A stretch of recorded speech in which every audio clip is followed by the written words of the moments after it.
Welcome back to my channel, and welcome back to the Talking Fingers. So I was asked to do a portrait, so I'm going to go ahead and do that. So if you remember, if you have any drawing challenges you want to actually see me do, go ahead and send me a message, and we'll see if we can't get it together for you. So one of the things I wanted to show you with this one is how I actually get started with a composition when I do one of these. So this is the original photograph that I went through and dug out. This is a friend of mine, and so I liked this shot. I really liked it, the way the sunlight was across her face like this, but I didn't like all this other stuff. So what I did was I went and scanned it into my computer, and then I went and did some cropping on it and came up with this.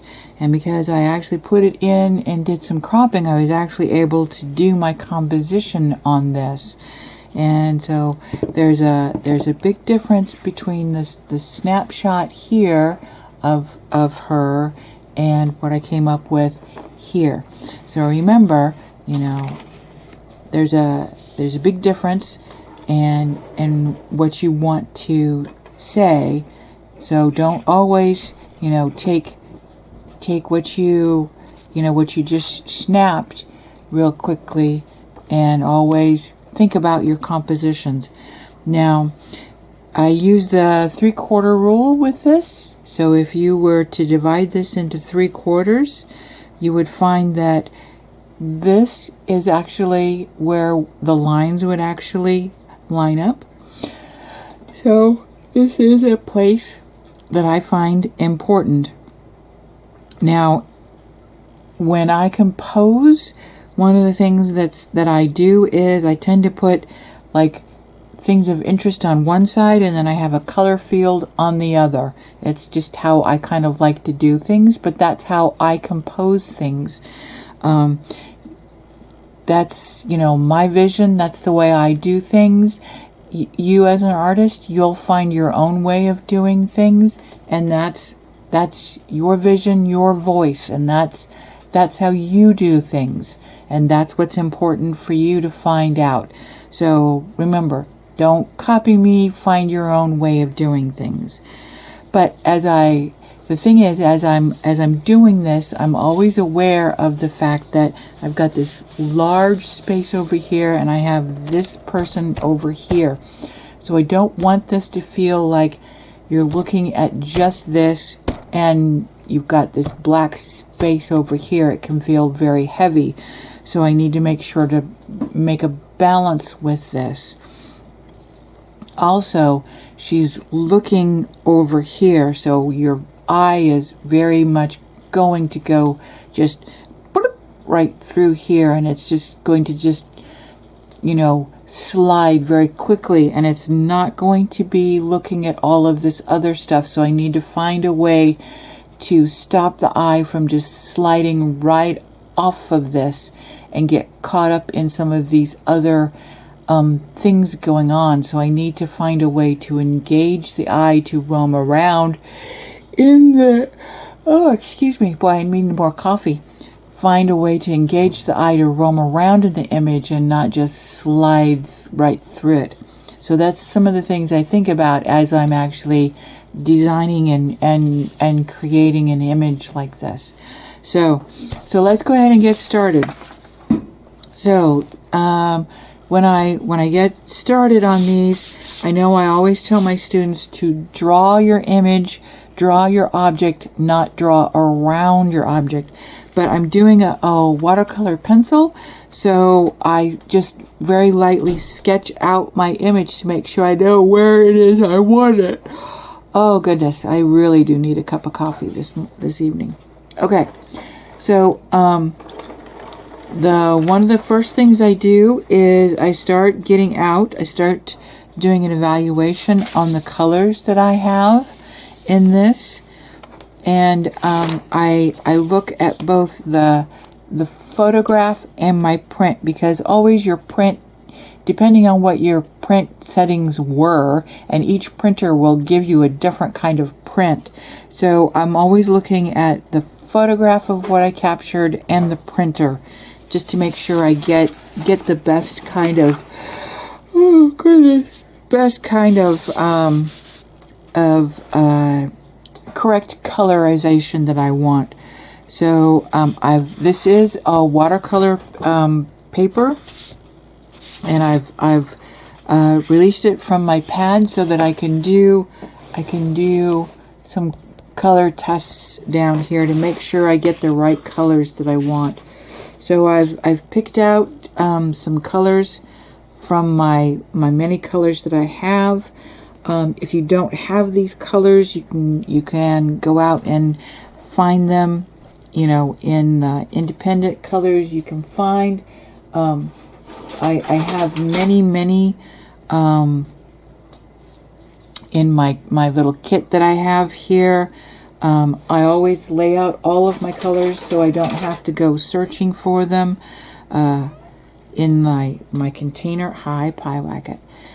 So I've got sand, and I've got a burnt ochre, and let's see, a salmon, and a lemon yellow, crimson red, and a burnt ochre, and then I've got a violet, and a ultramarine, indigo blue, a light blue, a grass green, a light violet, and then I found a white. We'll see how that works out. Yes, honey. Okay, so one of the first things I do is I always lay out my pencils next to me here. I don't know if you can see some of them laying here. And I always try to do the warm colors and then the cool colors, so I don't have to start fiddling around trying to find them.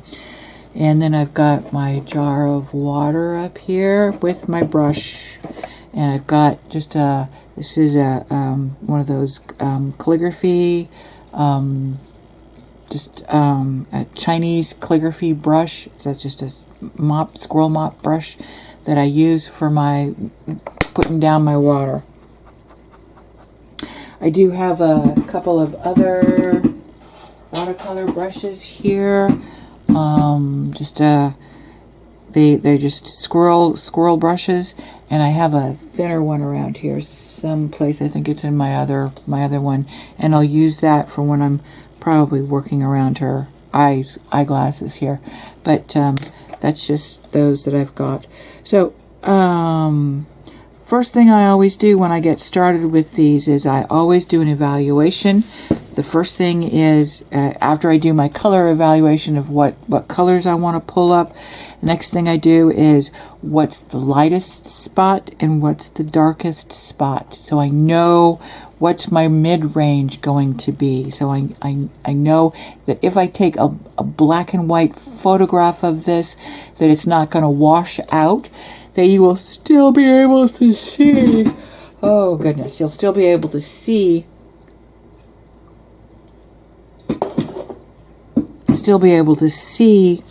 the tonality of it, and hopefully be able to actually tell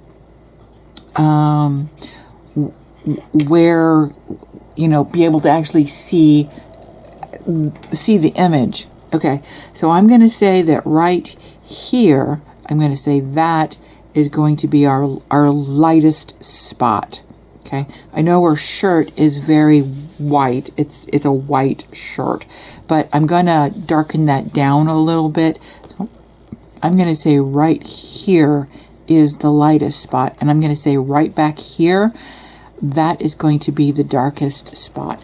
Now, I know here when I printed this out, I just printed out black, but actually in the image, I'm not sure if you can see it, in the image, there is actual things here. This was molding behind her from the windows. So I'm going to go ahead and put that in so that there's some a visual movement up and down, so that'll be interesting to actually look at. So that's the ideas. Okay, so gonna get started. So gonna get started with lemon yellow, and gonna get started over here. And layers, always working in layers, starting light. Remember, that's our light spot. Now we're starting with the warm colors first, and since we've got the warm colors first, warm colors come forward, so I'm putting it here. Cool colors recede, so I'm going to put a cooler color over here on this side of her face, so that it helps give us the three-dimensionality of what we're looking for.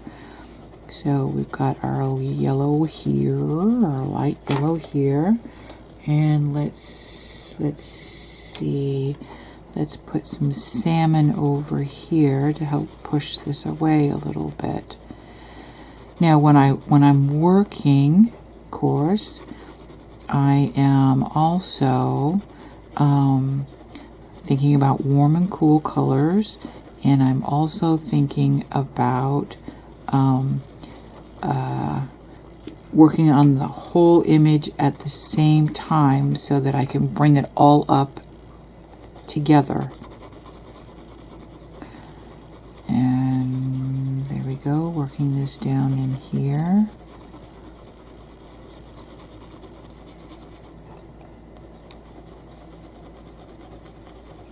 Okay. So now we've got, this is where the face starts turning a little bit and it starts to come into the shade a little bit. So now I'd like to bring in just a little bit of the violet in here, down here by her eyebrow. Now it's just real light. I'm just barely pushing down here.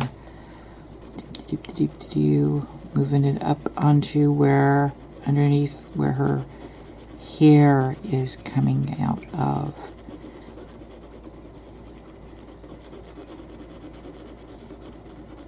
So this is going to be actually over here in some of the shaded areas. So we're going to want this to actually, so I'm not doing a stroke, I'm doing a circle so that I can actually take out some of that area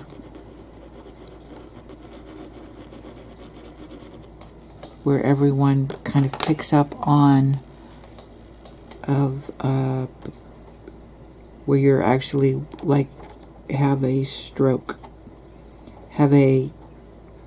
I've got two burnt ochres. I don't need two burnt ochres.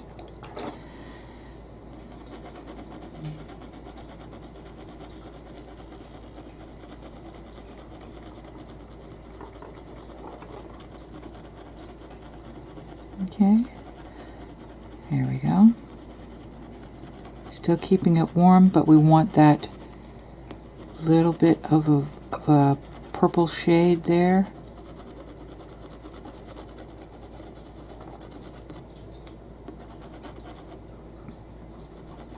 Okay, so I can see a little bit of a purple underneath of her hair here, where the hair starts coming in.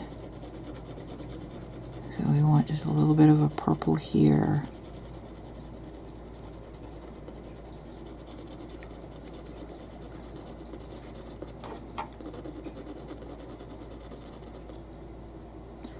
And a little bit of a purple here, around here, to actually help push that away a little bit.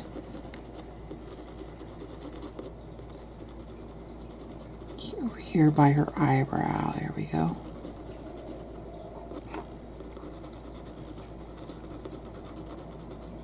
She's very light-skinned, so she's, meow, meow, yes, sweetie.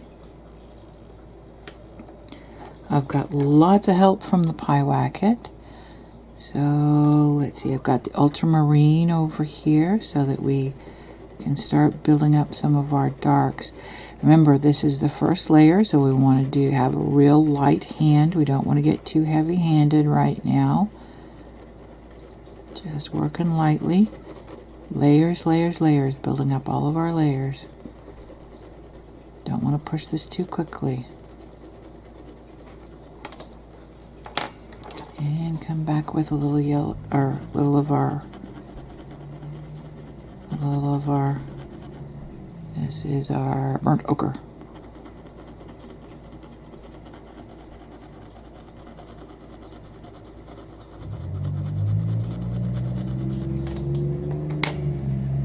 Okay, so now I've got a little bit of a salmon here.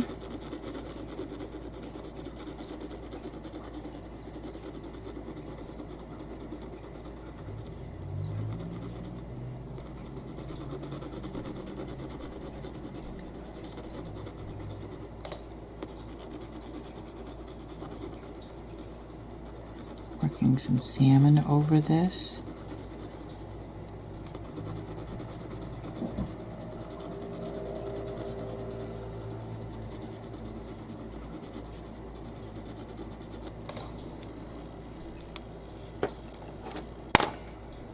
Okay, boy, she's got a lot of purple in her face. I hadn't realized how much purple she had in her face. Okay, so here we go with the little purple. She's pretty fair-haired, fair face. And around her nose, she's got that little shine on her nose from that light. Yes, Pyewacket. Pyewacket agrees. So we're working the salmon in. And we've got some purple down in here.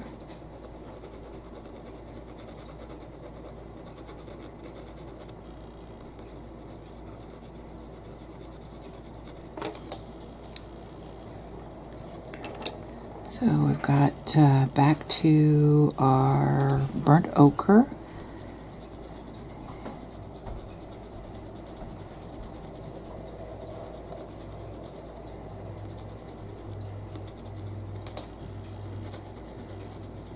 So I make sure that when I'm working, I keep my pad of paper on my, even when I separate it, I keep my pad actually on here so that I don't pick up my texture from like the table that I'm working on, because that would be bad. That would be very bad. Okay, here we go.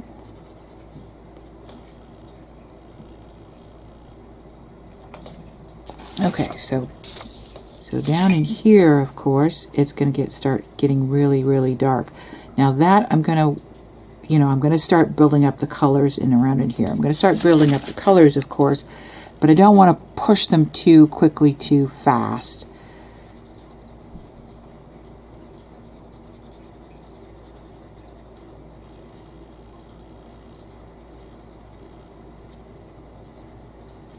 And we do want to make sure to not, don't lose at the edge of the,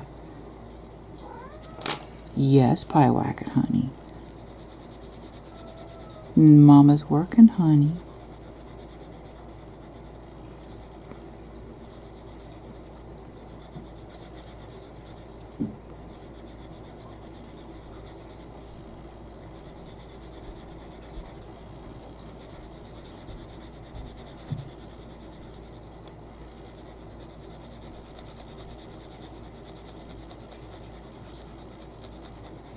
And then we fade this out.